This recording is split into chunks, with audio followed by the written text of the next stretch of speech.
Hello, and welcome to Ending Physician Overwhelm. I'm your host, Dr. Megan Mello. I'm a family and obesity medicine physician, as well as a certified life coach for physicians. In this podcast, we talk about how the learned habits of people-pleasing, perfectionism, and a lack of boundaries show up in our lives and how they contribute to burnout, exhaustion, and overwhelm. The healthcare system is broken, my friends, but let's not wait for it to be fixed in order to feel better.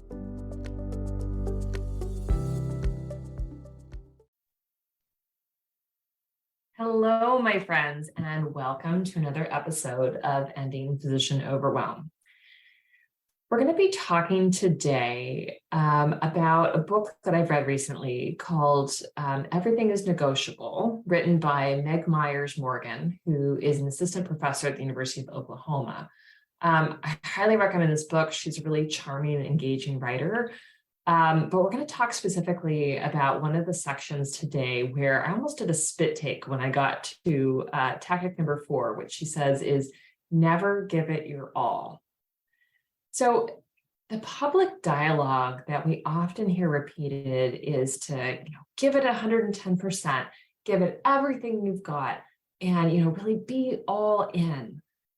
And for many of us who are high achievers, those of us who love following the rules and we like finding a winning strategy, this seems like a no-brainer, right? Great, I'm all in.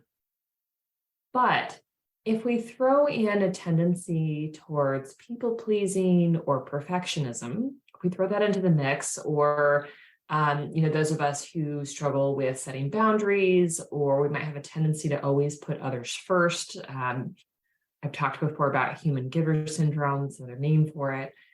If we mix all of those things together with this give it all you got mindset, it is a perfect setup for burnout and exhaustion. Because so many high achievers who also tend to put others first will easily and chronically overdo it to the point of self-harm. If you are listening and you are chronically sleep deprived, you find yourself feeling frequently resentful of your patients, your staff, your family. You're buried under charts that never get closed, work that never gets done. You're constantly seeking, chocolate or alcohol or social media for distraction and comfort. Then you know what I'm talking about. If none of this makes any sense to you, then, maybe this isn't the episode for you. But if you're like, oh my God, yes, then please, buckle in. So let's dig in a bit more and look at the various ways that this is a problem. I really want to debunk the myth that, we should be all in. Let's let go of that strategy. So first off, when we think about where does this kind of talk pop up? My mind immediately goes to elite athletes, right? High level, competitive sports people. You can tell I am not one of those people. And I did not do, this is me working on undoing my habit of perfectionism. I didn't do an internet rabbit hole search trying to find who said that first, who, goes with the 110%, give it all. But let's just acknowledge that there's a really, really big difference between somebody being all in to be the world's best basketball player, and they spend all of their time and energy focusing on their fundamental basketball playing skills. There's a difference between that and being all in on being the best doctor, the best parent, the best spouse, the best friend, having the cleanest house and all the things. There are maybe a few people listening who are the kind of specialists in medicine that is the expert in, some particular condition like myelodysplastic disorders. But most of the people who are listening are more general physicians or allied health professionals, right? We care for a lot of different medical conditions and a lot of different types of patients. Even those of you who are listening, who've told me that they listen and are, nurses who work on labor and delivery or have worked on labor and delivery, that there are many different ways that birth the birth of humans looks, right? So we are used to a wide variety of experiences and conditions that pop up. And if I was someone who specialized in one very, very focused area, whether that was basketball or myelodysplastic disorders, I wouldn't probably also then spend time practicing my hula hoop skills and cake baking and, trying to be really expert at those, and also trying to be an expert in treating ADHD and transgender medicine, unless somehow doing those things was really critical for building my elite skills in that particular area of expertise, right? I probably also wouldn't feel obligated to be the head of the PTA at my kid's school and, make, handmade clothes and, greeting my spouse with a gourmet meal on the table every day at 6 p.m., right? We often hear the words, give it our all, and we don't remember the context of that often being used for someone becoming really elite at one particular thing, right? We then generalize it and think we ought to be amazing at all of the things. As high achievers, as caring professionals, as parents or caregivers or spouses, we often have a lot of buckets where our energy goes on any given day. It's not realistic to think that we should be or that we need to be all in on all of the buckets every day. I can't give my all to my patients and give my all to my kids and give my all to my partner every day. It's not possible by definition, right? If I'm giving everything to one of them, then I have nothing else. But it's also not sustainable. It's not sustainable for me to spend my energy that way. A second area where this all-in mentality tends to get us into difficulty is that it again calls up perfectionist habits that tend to result in us procrastinating or being really sort of ineffective in our work. So we might be feeling really committed to writing excellent chart notes. And I see that this behavior often gets reinforced by receiving praise along the way. So if people have specifically called you out for being, someone who writes really excellent long chart notes, and you've gotten a hit of dopamine from that probably more than one time, you're going to want to keep repeating that behavior, right? You're always going to want to write these, long, excellent, really amazing professional chart notes. But if you are seeing 20 to 30 patients a day and you're going for A+ work every single chart, how many hours is that actually going to take you? I see many, many, many physicians who end up, procrastinating or, spending days working on charts because we're like, oh, I need to look up that thing, or, I just remembered something else the patient said that I didn't write it down, or, we think it's not perfect or complete in some way. Like we need to wait until it's all just right there, right? And so we're all in, right, on every single chart note being amazing, and so we've got to get it right each time. I don't say that because I'm an advocate for sloppy work. I'm not. But I am advocating that some places, where we get work done, they need to be good enough. The note that we write to take care of our patients, day in and day out, the notes, they need to be good enough. They need to, have all the appropriate information. I need to code appropriately so that I'm representing the care that I've done, right?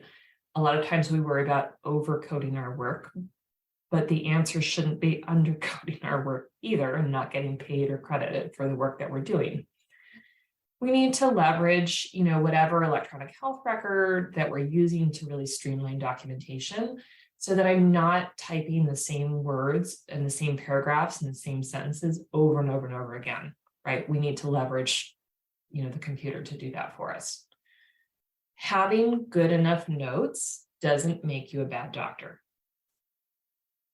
But changing your mindset around that, right? And letting go of the idea that you need to be all in on this administrative task is going to lead to a lot less anxiety in your life and let you get home faster with today's work done today. I could talk a whole lot about this topic. I'm going to leave it at that for today. A third place where giving it your all is a problem is that it implies that you are giving away something that is yours. Your time, your energy, your empathy, your compassion. It sounds well and good, but what is left if you are giving it all away? So for people who are not caring professionals, who are not caregivers, who are not high achievers, there may be a tendency to err on the side of not doing enough for others, right? Of being more self-focused, kind of getting their own needs met, getting, someone else's time or attention, maybe not helping out around the house. People chronically complain about teenagers being too selfish, but literally their brains are in a space where they're paying a lot of attention to themselves, right? So again, that could be a whole different topic. But for those of us who, really tend to be other focused, who always think about putting other people's needs above our own, those of us with human giver syndrome, who care for people at work and at home, the idea of giving it your all, again, implies that we shouldn't be keeping anything for ourselves, right? It feeds into a mentality that we often already have, that keeping any part of, whatever it is, our time, our energy, our attention, keeping any part of that is not okay.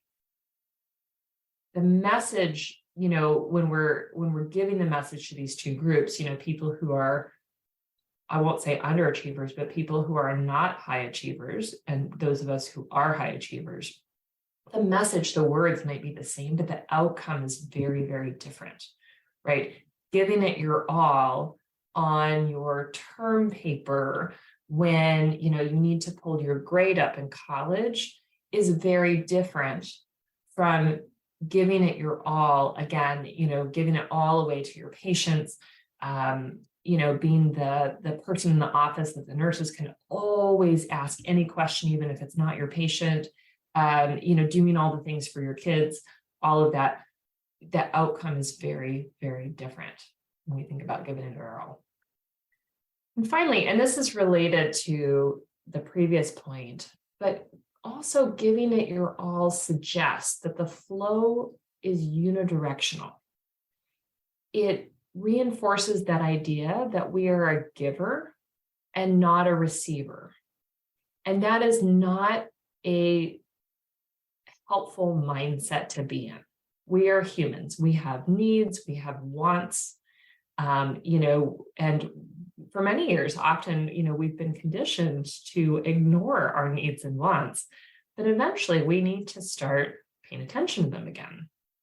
And again, we could go down a rabbit hole of whether it's right or wrong to, have medical students and residents be working, in the capacity that they do. That's a different discussion. But let's just say, right, that if you're a physician, you spent years of your life ignoring your needs for sleep, sometimes for food, sometimes you need to go to the bathroom, right? And eventually we need to sort of claim that back. But when we are constantly giving away, when we're giving things our all, right, giving our time, our energy, our attention, our care, concern, and we are not receiving, we're going to run into difficulty, right? This happens with relationships. It happens at work. It happens in our life at large. We reinforce the idea that our role is to give and that we cannot or should not receive. And that doesn't mean that we don't want help. We sometimes will talk about wanting help. We want people to notice. We want people to give us credit. We want praise. We want somebody to come up to us and say, hey, here's a week of vacation, you've earned it. And often we'll even, feel resentful that others are not reciprocating, that others are not giving us those things. But we have often not been accepting of help. We've not welcomed help, and we certainly often have not asked for help, or at least not asked for help in a clear way. And just think about what happens if someone asks you over and over again if you want help, and you say, "Nope, I got it." If you always respond, "Nope, I got it," every single time, eventually they're going to stop asking. If your workplace knows that you're the reliable one, that you're the one that they can depend on, you're the one who's always willing to say yes, the one who's always willing to see extra patients, will always, kind of cram extra work in, or, "Oh, you don't have a medical assistant today? Oh, okay. All right. I guess that's fine." If that's always your default, right, then they're going to assume that you're fine. Similarly, if your spouse knows that you are always the one who starts cooking dinner and you always get to the dishes before, they come in and start, thinking, "Oh, I should help with the dishes."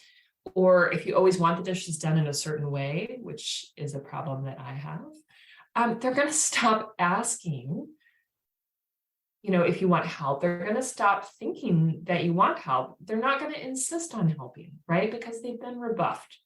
You've unknowingly often reinforced that idea for yourself and for them, that you are the one who gives and you are not the one who receives. And meanwhile, you may find yourself sitting there scrubbing pots, and you're getting them a little too clean and, scrubbing off the protective layer because you're frustrated and resentful and you don't know why no one is helping, right? But again, this is often a chronic pattern where for years you have held the party line of, "Nope, nope, I don't need help. Nope, I got it. I can do it," right? You appear more capable. You appear not to have needs. And so people will stop thinking about it. So bottom line here, don't be all in. Don't give away all of yourself to your work, your kids, your spouse, your friends. Don't stew in frustration and resentment and always be saying yes through gritted teeth. Brooke Castillo is the master certified life coach instructor and the creator of the Life Coach School, where I did coach training. And she encourages people to say no when yes is a lie. And I love that phrase. I'm going to say it one more time. Say no when yes is a lie, right? If you're constantly sort of, whether it's literally or figuratively saying yes through gritted teeth, saying yes, but shooting daggers, through your eyeballs, you need to practice saying no. It is true that, often in self-help books, in business books, and biographies of successful people, including athletes and, multimedia moguls, people will encourage you to be all in and give more than 100%. There's a huge caveat here. No one does everything themselves. Often, not always, but often these books are written by dudes. And often they are not juggling all of the same responsibilities that many women physicians are carrying. And none of them would tell you that self-care is selfish and that they don't do it. Oftentimes, if you really get into the weeds in these books, they will spend a lot of time talking about how they carve out time in their schedule for thinking, for practicing, for high-level ideas, for exercising or meditation, or making sure that they, read tons of books and get tons of sleep, right? That kind of stuff doesn't sell the books, right? So the books end up being called stuff like "Give It Your All." But when you get in there, those are the underlying messages. So let's let go of the idea that you were meant to do all of the things, to do them perfectly, and to do it all with a smile. It's not possible, it's not real, and it's not helping you. It isn't to do with a failure or a lack on your part. It's simply that it's not possible. So let's let that go. I invite you to spend a minute daydreaming with me here. If you're driving, keep your eyes open, of course, but what would it look like if you didn't give it all away, if you stopped thinking that this should be a unidirectional flow?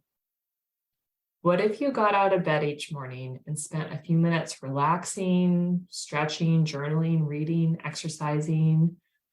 If you enjoyed your sips of tea and coffee or whatever you're drinking in the morning, what if you got yourself and everyone else in your house launched for their day, and you head into work and you walk in and you're ready to delegate. You're ready to empower others to make decisions and take actions without, maniacally checking with you first on every little thing. You've given them guidelines. You have, created standard procedures for things. And there are many, many things that they can handle without checking with you first. They ask you, hey, do we have any space for walk-in patients today? And you say, nope, we don't. They know what to do when Mrs. Jones shows up a week early for her physical. The front desk knows to politely inform her that she'll be seen in her scheduled time next week. And they don't need to check with you. If they need to, for Mrs. Jones' sake, walk into the back and pretend like they're knocking on your door, great, let them do that. But you're not going to see them on a day when they're not scheduled, when you don't have time. The nurses know that they're going to go to the patient's primary care provider first, and they're not going to interrupt you because you're the nice one. Yes, you can be available to answer their questions in a pinch, but you're not their first stop anymore because you aren't the best person to answer the question about other people's patients. You chart in the room and you sign the chart after the visit because you've captured all your thoughts, your observations and concerns. You can always add an addendum later if a brilliant insight comes to you, but most of the time, your thoughts are freshest and best and most accurate right after you've seen the patient. You finish the day with your inbox done. You're vowing not to do any more work in the inbox than is reasonable because you're not responsible for the healthcare system being a hodgepodge of government and commercial interests and, people who want concierge level care, but Medicaid level reimbursement. You didn't create that system. You don't take responsibility for it. You show up, you do work that is reasonable. You do work that is ethically sound and reliable, and you let the healthcare system feel the responsibility of fixing itself. Again, that could be a whole nother topic, but I'll leave it at that. You drive home, you listen to an interesting podcast or, one that makes you laugh or relaxing music. You spend time with your family. You allow your children to experience the discomfort of disappointment when it's not their favorite dinner, or maybe they procrastinated on an assignment and, you realize that it's not going to help them. It's not going to help them grow into useful, self-sufficient adults if you remove all their discomforts, do the work for them, make them the dinner that they want. You get into bed at a reasonable time. Maybe you've done some stretching or some journaling, or you've just gotten out of a nice warm bath. You get the rest you need to start again the next day. Sounds pretty great, right? So it may sound like fantasy. It may sound really far away from where you are, but when you start getting really clear that you are not going to be all the things to all of the people, and that you're all in on your own life, you're all in on living a full life, a whole life, with some work and some family responsibilities and some chores, but you don't think that you are the only one who needs to do all of the things. When you put yourself on the list of where your time and energy goes, you will find that boundaries and self-care and self-reflection and supporting the growth of new skills and habits in others will all come along for the ride. They will all be necessary. And I don't want to pretend that it's going to be sunshine and roses every day because no one lives a life like that. But instead of your days spent seething in frustration and resentment or feeling constantly, completely overwhelmed, you're going to feel more even, and you're going to experience those emotions on a sometimes basis, right? Which is normal. It's normal to sometimes feel frustrated or overwhelmed. We don't want to live there. And when we don't live in frustration, resentment, and overwhelm anymore, and those emotions pop up, we can even start to see them as a sign, am I falling back into old habits? Am I thinking that I'm the one who should do all of the things and I'm not paying attention to myself and I'm giving all my energy away? We get curious and then we get back on track. All right. Well, that's what I have for you today. I'm going to get off my soapbox now. Dropped a lot of ideas, and I don't know. Sometimes I worry, maybe I made people mad. I don't care. The goal is really to, start to examine our lives with curiosity. And if we're finding ourselves living in frustration, overwhelm, and resentment, as I definitely did for years, we have an opportunity to, get out of that. If you can't tell, I feel really passionate about helping women physicians and allied health professionals to ditch people-pleasing and perfectionism and human giver syndrome, and to really start seeing boundaries and self-care and self-compassion as necessary skills to build in order to live the lives that we want, to show up for others, but not give it all away. We also need to keep something for ourselves. So if you need some of this, if you want to learn more, I want you to head to my website at www.healthierforgood.com. There'll be a link to that in the show notes. And I want you to set up the free call with me, or get on the waiting list if you're a physician for my next group program of Healing Perfectionism in Physicians. If you're listening to the episode in the fall of 2022, we are halfway through the fall program right now, but the program will start again in January of 2023. And I plan to continue running the program 3 times a year. So there'll be January, there will be a May and a September group. So you do want to make sure that you get on the waiting list and, start to do some of this work for yourself. Okay, have a great rest of your day. I will catch you next time. And thank you so much for listening. Bye-bye.